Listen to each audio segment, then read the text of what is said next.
Hello and welcome to the first lecture in this series, which is on how to select the course of study. This is the overview of the lecture series, and we are at the first step of course selection. The learning objectives of this lecture includes the questions that you need to ask yourself regarding what are your plans after MS, what are your strengths and weaknesses, your areas of interest, as well as how do you plan to fund your education. We will also go into the different options that you have for pursuing a master's degree in the US, where we will talk about different core pharmacy areas as well as the non-core areas of pharmacy. So let's begin with the questions that you need to ask yourself. First, I would like to emphasize that this is a very important decision to make. Just like it is important to explore all your options before taking a decision, this is also valid on this particular question of the course selection. So you should explore all the areas that are available to you to pursue your master's degree, and then you should make a choice of what course you want to study. This is also important because you will be studying this course for 2 years, but you will be working in this field for the next 35 years, meaning that what you will learn over the next 2 years, you will be using that for a major time when you work. So it is very important that you like and you enjoy doing what you learn over the next 2 years. So let's look into the different areas of pharmacy that could be of interest to you, right? So here you should be thinking about what are the subjects which you really enjoyed over the last 4 years. When you were doing your B Pharm, what are the subjects that you really liked and you wanted to know more about?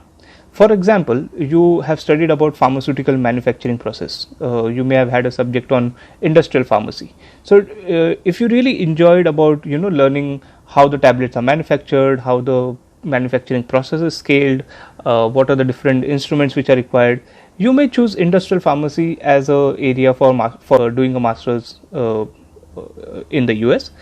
Similarly, if you enjoyed learning about microorganisms and how the cells are cultured and all the biotech related courses that you did, you may also choose this field to pursue a master's in. I would like to mention here that as a pharmacy student, you are eligible to apply to all of these areas. And it's not like because you have a degree in pharmacy, you cannot apply for a master's in biotechnology or a master's in microbiology. But if that is an area of your interest, you can definitely apply for this. Another example is on pharmaceutical regulations. So you learned about jurisprudence, the different regulations which are required before starting a pharmaceutical company or starting a medical shop.